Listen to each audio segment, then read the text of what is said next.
They say big game hunting is a sport only for the wealthy. Well, it didn't cost me much, except almost my life.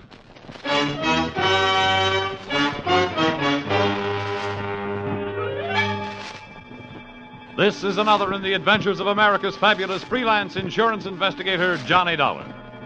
At Insurance Investigation, Johnny Dollar is only an expert. At making out his expense accounts, he's an absolute genius.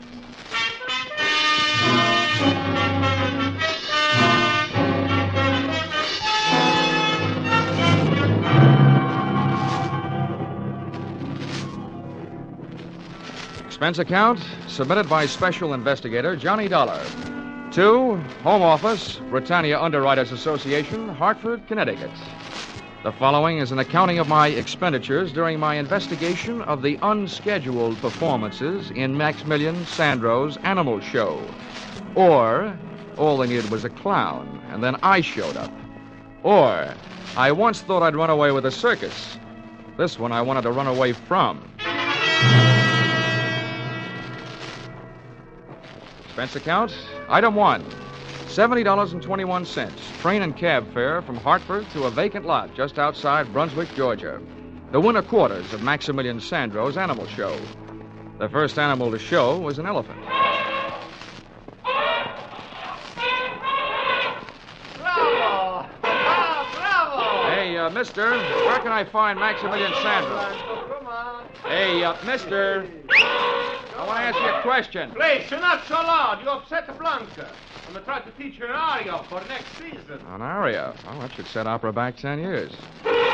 Ah!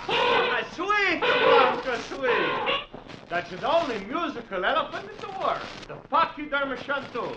Well, look, I'll stop interrupting rehearsal if you'll tell me where I can find your boss, Maximilian Sandro. My boss? Yeah. It is I. I am Maximilian Sandro. Oh, well, good. I'm Johnny Dollar from the insurance company. Oh, let's make it something else. Blanca, you rest. I'm going to come back when I'm through with Mr. Dollar. Well, as I understand it, Mr. Sandro. Oh, that's a poor Blanca. She don't like to see me go. You know, she's like a puppy to me. But it's the new black leopard that's the beginning of all of my trouble. I'm going to show you to her. Someone is trying to steal her. And that's what I don't want, Mr. Dollar. Well, since Britannia Underwriters insured her for $20,000, that is what they don't want, too. Monsieur, that cost me too much to get her from Africa. To lose her, that would ruin my financials. Everything would go. Ah, these are my monkeys. Yeah. Hi. Look, Mr. Sandro, how does anybody go about stealing a neat little package like a black leopard? And why? Why? Mm-hmm. Because she's a very special leopard. She's a very big, very shiny. I'm going to name her Ashanti. She's going to be my prize attraction. There's a lot of animal shows would like to have her. Oh, you suspect your competition? Oh, see. Well, when was the attempt made? One night last week they make with the truck. They tried to pull her cage away, and we saved her just in time. Oh, see, it's my finches, the parakeets, and the toucan. And this is my crow. Yeah. Very nice. Colorful. Did you try and trace the truck? Man, no, so no way to trace. They went away, whoosh, no lights. And it's something else that's not right at all. So, yeah, what's that? I'm going to make a big plan. I'm going to get all the money I can put a hands on to buy her from this man, Tex Randall. And now he say the money that was enough before is not enough now. He think he cheat me, this Randall. Well, I'd like to help you with that, too, Mr. Sandro, but I'm afraid that's your problem. My job is to see that your leopard isn't stolen. I see, I know. You get to pay for your job, but you do it, and that's... Oh, no. There is a shot. There is my leopard.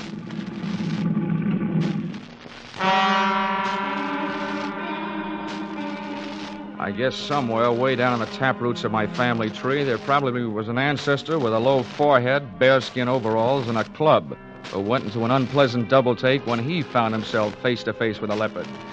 I know the feeling I had when I saw Ashanti was inherited from somebody. My feet wanted to run, but my eyes wouldn't leave her as she paced back and forth in about a 12-by-12 cage. Baleful yellow eyes set in a sable-black face, ears laid back and tail lashing in anger, and lips that drew up showing the nastiest set of choppers I've ever seen. She was beautiful, all right, but my vote would have gone to the iron bars that separated us. They were downright gorgeous. Don't waste the time on the walk back in a Ford. You be a good girl. Pretty soon you and me will be good friends. You see, Mr. Dollar, right now, Shanty, she's a very angry. She's a boil inside. But I'm a know my animals. And not long, she's going to eat out of my hand. Yeah, well, she looked like she'd make a meal out of it right up to the elbow. Oh, Hey, my Sandro. Lord. Because what? Oh, you. Who's this hombre? This is Mr. Dollar. He's come from the insurance company. Well, howdy, Mr. Dollar. I'm Tex Randall. This is the man I tell you about. How are you? You mean you captured this thing? Yeah, I brung her in from the Togo territory in West Africa. I thought my racket was tough sometimes. What'd you use, catnip? Nope. I dug me a pit, covered her with a mat and some dirt, put me a fresh-killed goat in the middle, and when the cat fell in, I got some ropes on her and trussed her up. Well, you make it sound simple. Oh, see, so make it sound simple. Then why does it cheat me? Why don't stay with the first prize? Hey, now you take a listen to me, Sandro. I told you I'd give you your money back and sell this cat somewhere else. The trip cost more than I thought it would. And I ain't about to lose dough on it just to make you happy. Sometimes I'm thinking you don't talk straight. I'm going to go back to my elephant now, Mr. Dollar. Okay, Mr. Sandro. I'll check with you later. He spent too much time talking to critters. He don't make no sense out of nothing. Right.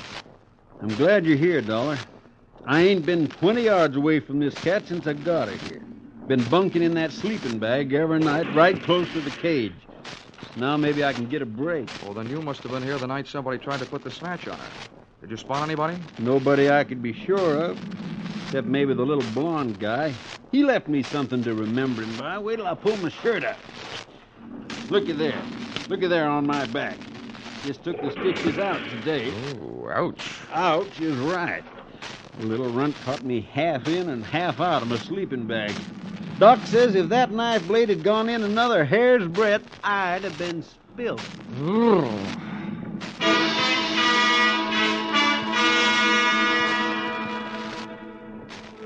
And with that happy thought, Tex Randall, a hard man to kill, left to go into town. I watched a shanty turn into enough raw meat to keep a kennel of Great Danes happy for a week, after which he settled down for what you might call the original catnap. Sandro's elephant settled down to a short vocal lesson, and I settled down for a game of mumbly peg. But before I could get warmed up, I had a visitor. Hello. Wow, the Ava Gardner type with darker hair and olive skin. You look as though you could use some company, Mr. Dollar. Well, who couldn't? I was beginning to think the only females around here walked on all fours. Oh, I've had the same feeling about the males. Then he didn't mention me. Who? Pop, the boss. Oh, no. Sandro didn't mention much of anything but his black leopard. Well, I'm Angela, his daughter. Oh, I see. He probably forgot to mention you on purpose, hoping to keep my mind where it belongs, on my work. Well, that's what I came to talk to you about. What can you do? You can't stay with the shanty for the rest of her life, can you? Well, before I found out about you, I would have said no. Please be serious. All right. There's only one thing to do. If the leopard isn't safe here, and from what I've seen and heard, I don't think she is, I'll just have to take her someplace else until this is all cleared up. Take her someplace else? Mm-hmm. Well, that would break Dad's heart. It would break the heart of the company that hired me if the shanty turned up missing. Look, he can't take her on the road until next summer. We'll keep her safe until then. I'm sorry, but it's all I can do. Oh, poor Dad. He's going to hate you for it, you know. Oh, well, that I can stand. But there's no sense you're wasting our time feeling the same way. I didn't say I would, did I? As a matter of fact, I was going to stay right here until you asked me out to dinner. Or something. Oh, well, let's not hurry. Stick around. I'll figure out where to invite you when I know you better.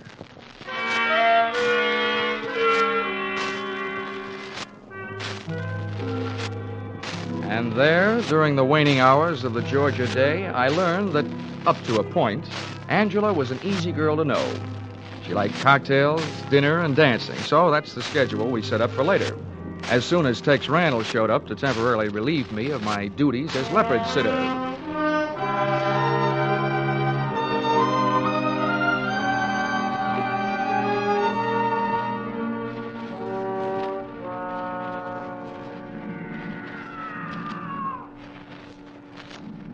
But at martini time, I was still sitting. And may I say that the cocktail hour spent in the middle of a menagerie is not the restful period it's supposed to be. As soon as the sun dropped, the noise rose. Wild brains and caged bodies reacting to the night, instinctively telling the countryside that whether they were free or not, this was their hunting time. I not only felt like Tarzan of the Apes, I felt uneasy. Shanty complained to me. A light from somewhere behind me glinted in her eye, then disappeared as she started her back and forth pacing again. It sounded like she was trying to tell me something. She was. I was too stupid to understand it. Oh! Whatever hit me from behind didn't land hard enough. I stayed on my feet, but a pair of strong hands twisted my arms behind my back, and one hand pushed my wrists into a double hammerlock. The point of a knife was jabbed into my back and started moving me forward toward the cage. The leopard stopped her pacing as she saw me coming. She reached out between the bars for me, her great paw spread, claws extended. The last thing I saw was her snarling face and the paw reaching. And there was a lunge behind me and something hit my head again. The cocktail hour was over. I'd passed out without a drink.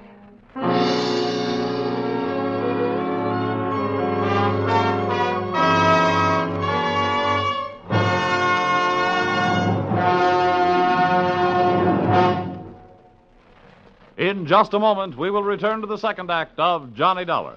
But first, last week, Vaughn Monroe's Caravan saluted the Rose Bowl team. Tonight, Vaughn will play the favorite songs of Louisiana State and Oklahoma, the Sugar Bowl team. Vaughn's Caravan will also bring you the 5 top tunes of the week as chosen by Variety, and later, Gene Autry will be here with his Western music and cowboy humor. The Vaughn Monroe Caravan and the Gene Autry Show are regular Saturday evening features of most of the same CBS stations. Now, with our star, Charles Russell, we return to the second act of yours truly, Johnny Dollar.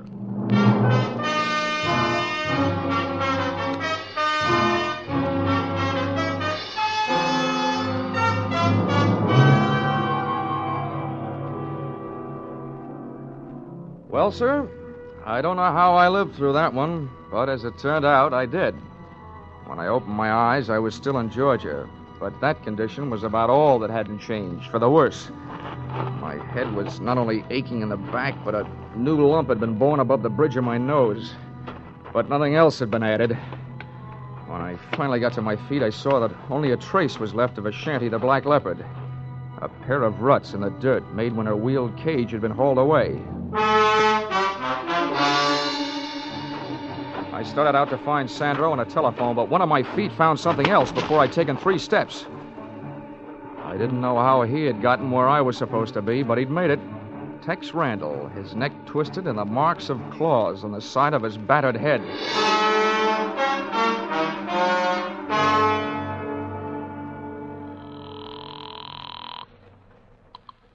Police Department, Central Precinct, Sergeant Miller. Hello, my name is Dollar. I'm an insurance investigator. I'm calling from the winter quarters of the Maximilian Sandro's Animal Show, from the owner's trailer. I want to report 2 things. Yeah, well, wait a minute. There's a body out here that your coroner ought to take a look at, either accidental or murder. Well, hey, Lieutenant, get on 2, this, will you? grand larceny. Somebody stole a black leopard.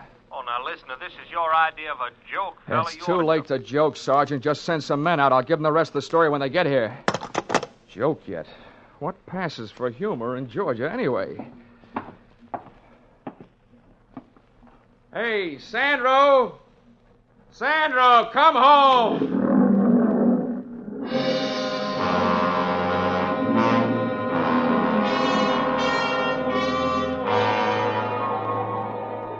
Nobody answered me but an old Libyan lion, so I shut up.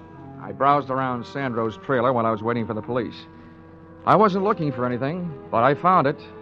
On a table, there was a small Christmas tree that had been transformed into what is commonly known as a friendship tree, meaning that about a half a dozen Christmas cards were hung on with cellophane tape. There was nothing else to read, so I scanned through those. And the third one I opened my eyes. It was inscribed, "Sorry, I can't be with you.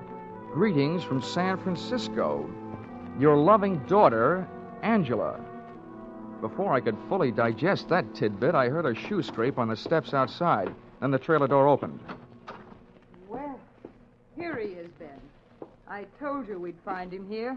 Yes. Very good, my dear. The man with the Angela by whom I had so recently been taken in looked 50-ish, capable, suntanned, and well-armed. Well, Mr. Dollar. You don't appear to be surprised. After what's happened already tonight, I wouldn't be surprised if General Sherman dropped in on his way back from the sea. Yes, splendid. I admire a show of courage, a sense of humor at the point of a gun. Oh, think nothing of it. Sometimes my jokes are so funny they kill people. I think we'd better get him out of here, Ben. I don't think it's safe. Yes, you took the words right off the tip of my tongue, my dear. Shall we go, Mr. Dollar? Should I ask where and why? I've taken a small place in town. There, at our leisure, we shall discuss a fascinating subject. Namely, the whereabouts of a splendid black leopard.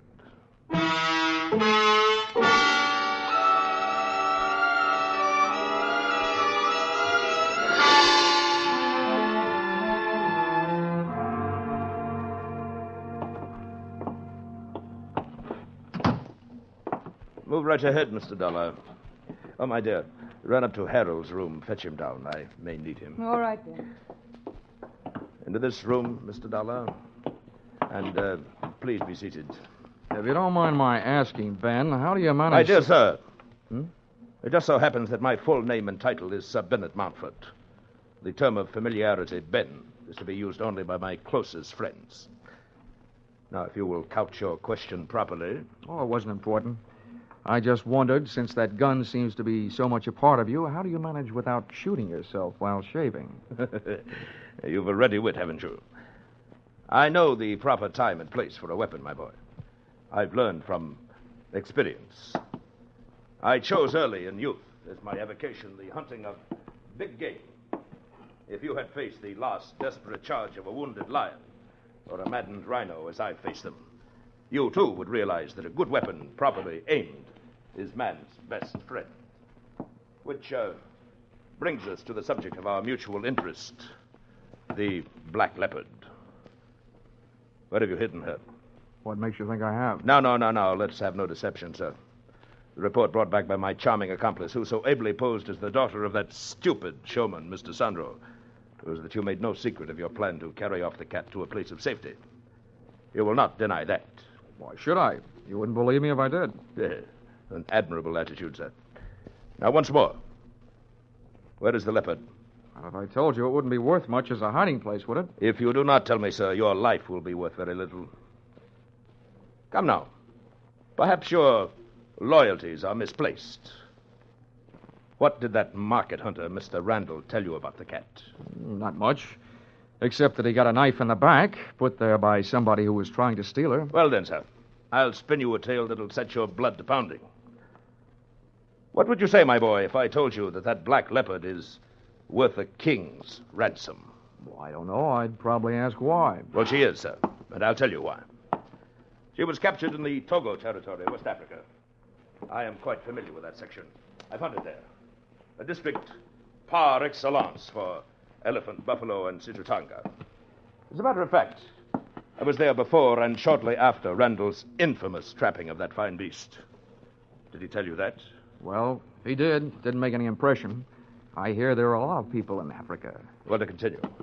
The Togo territory is inhabited by the Awe tribe, a group of long-headed patrilineal people whose most interesting characteristic at this moment is the fact that they are animal worshippers.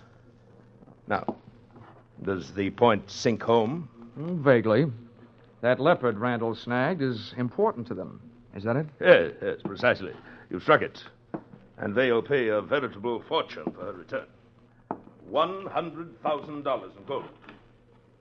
And now that I've let the cat out of the bag, so to speak, do you have a price in mind? In return for which you will share with me the hiding place of the animal? Yeah, you go on back to Togo, and I'll cable you the address. It's obvious, sir, that you are not in full command of your senses. Harold! Harold! Yes, hold your horses. I'm coming. Look, if Harold is your violence department, Ben, you can save your breath and his muscles. I'm not having any. Stay where you are, sir. I give you fair warning. Oh, nuts to your fair warning. If you want to find that black leopard, and I'm the only one that knows where she is, you're not going to do it by puncturing me. Come back here, you fool. Come back here. Take it easy, Ben. I'll get him from the stairs. That's far enough, Mr. Dollar. You better call off your infantry, Ben. All right, wise guy. In it comes. Harold, wait. Let him go. What's the matter? You crazy? He's going to stale me. Let him go, lest Randall have the upper hand. Oh, brother.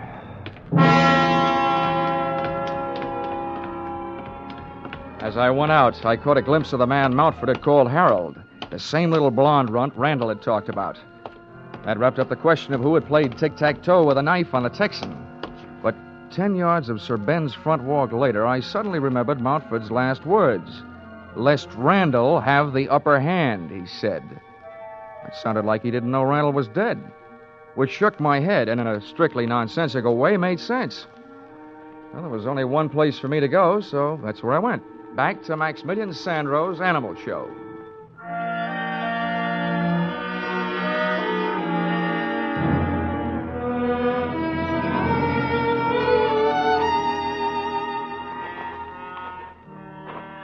When I got there, I was awake, but all the smart animals were asleep, except for one. Mr. Dollar. Maximilian Sandro hailed me from the lee side of a tent. Come here, Mr. Dollar, into the shadows. The police is by my trailer. Where have you been, Sandro? I was hiding, but I worry so much about you. When I come back where you are, you're not there. What do you mean by your black leopard's cage? I'd left. That place had unpleasant memories for me. Oh, see, me too. I'm sad with... You see, when I see that man, Randall, he's a push you to the cage with a knife, I'ma go crazy. I'm a nothing. I'ma run up and a push. So then you fall, you hit your head in the bottom of the cage. And then Ashanti, she hit the Randall instead, and I'm so sorry. Oh, don't bother with an apology to me. No, you don't understand. Look, I'ma commit the murder. With these two hands, I'ma push him on the leopard. Oh, well, there's such a thing as justifiable homicide. You were saving my life. So let's not worry about it until it gets to court. If it does. Where did you take your cat? How you know that? Nobody else has her, so you must. You were at the right place at the right time to haul her away. All right. I tell you true. See, I take her away where she's safe. I keep her where she is until this trouble is no more. No, listen to me, Sandro. I know how you feel, but I've met the people who were after your leopard. They say they can get $100,000 for her back in Africa. $100,000? Consequesto. For that kind of money, they'll never stop looking for her. The only way to stop them is to let them find her, and then we'll try and wind this thing up. Wind up? Does it mean finish? Yeah. Oh. I'm pretty sure I've been followed here.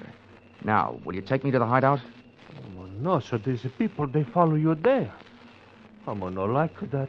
I don't either, Sandro. $100,000 worth of cheese would even make a mouse.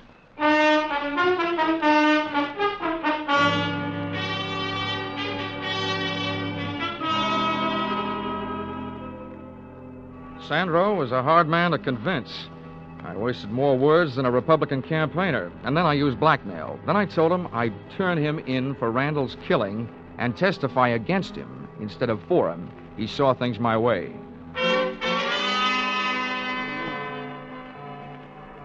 The leopard's lair turned out to be an abandoned barn 5 miles farther out of town, to which we went in a truck that Sandro had driven into that jungle-type vacant lot.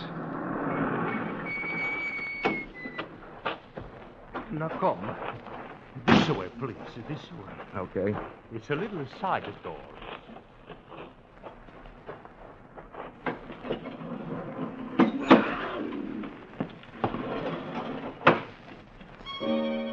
Ashanti was performing that old dance of hers again, pacing the length of her cage back and forth, her head swinging rhythmically each time she turned. We'd made ourselves easy enough to follow on the way out, but my neck was getting stiff from helping my eyes follow the leopard's movements before I heard a sound outside the door. It sounded like a bolt jamming a shell into the chamber of a rifle. And that's what it was, because a rifle was what Sir Bennet Mountford was carrying when the trio came in. Close the door, Harold. I just did. You, my dear, stay here out of harm's way. Yes, Ben. I'll be all right. Well, Mr. Dollar, I would say that the long stalk is successfully completed. The search ended. You're quite a hunter, Mountford. Somebody should crown you with a coonskin cap, with a raccoon still living in it. Yes. I'm glad to see you enjoying yourself, sir. since the time for levity is on the wing, so to speak. Harold, Yeah, name it. keep these two in your sights with a ready finger on the trigger. I'll set about putting this vicious cat out of existence. But no, he's not shooting my Ashanti. Hey, Montford, are you crazy? Put that rifle down. Shut up, Dollar. You aren't running things. Montford, if that cat's worth $100,000 alive, why kill her? Because we shall realize a much greater profit with her dead. Namely, $500,000 in uncut diamonds that are hidden in the floor of her cage. Diamonds. Well, they couldn't have been safer, could they? Precisely Randall's idea when he put them there in Africa. Now stand aside, sir. I don't wish to fire through your head, but I will if I must. But no, he's not shooting my Ashanti. Hey, watch that maniac. He's going to let that cat out. Ben, stop him! Not fast. Don't move. I'll meet her charge. No, Ashanti, run for your life.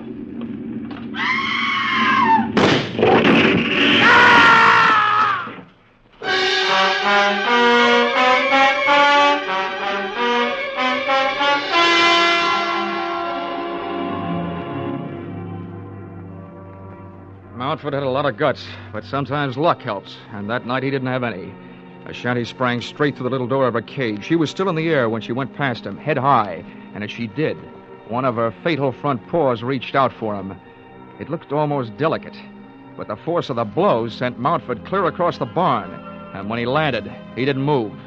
Ashanti streaked toward a square of night sky showing through a window, and she was gone.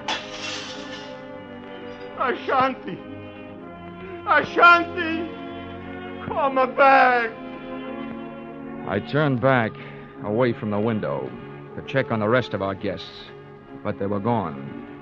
Apparently, there was something about a leopard on the loose that had made $500,000 in diamonds not as important to Harold and the phony Angela as distance between them and that barn. So, there I was, suddenly left with nothing to worry about. If you can call enough diamonds to stock the Kimberley mines, nothing.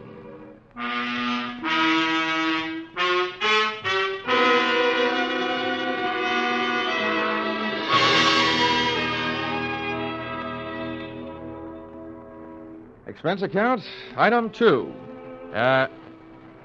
Item 2? A case like this and I haven't laid up a cent. Oh, well, Christmas is coming. Item 2, $3. Cab fare from Brunswick Police Headquarters to hotel, after giving them my statement, which they didn't believe until they saw those diamonds. Then they sent out a 3-state alarm to pick up the phony Angela and Montford's shiv man, Harold. And expense account, item 3, $70.21. Train and cab fare, Brunswick to Hartford. Oh, and this advice I'll toss in for free. At last report, Ashanti was seen headed west toward Okefenokee Swamp, and Sandra was organizing a group to go after her. My advice is this: don't insure the lives of those men. If you want to throw your money away, throw it to me. Let's see, expense account total, $152.70. Signed, yours truly, Johnny, Frank Buck Dollar.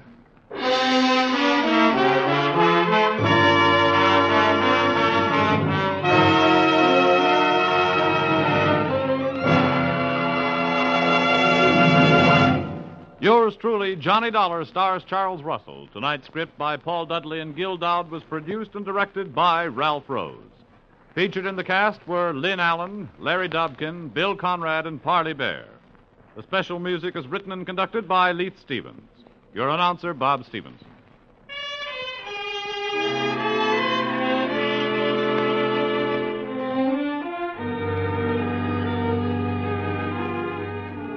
Be sure to be with us at the same time next week when another unusual expense account is handed in by... Yours truly, Johnny Dollar.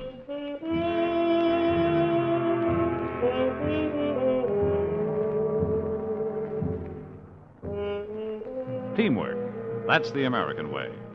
Working together to produce more per man, per machine, per hour so that everybody on the team benefits. The American economic system is geared to benefit all of the people. Under this system, everybody moves together toward the common goal of better living. The better we produce, the better we live. For your free copy of the booklet, The Miracle of America, write Box 10, Times Square Station, New York City. Stay tuned now for Vaughn Monroe's Caravan, which follows immediately on most of the same CBS stations. This is CBS, where yours truly, Johnny Dollar, meets adventure every Saturday night, the Columbia Broadcasting System.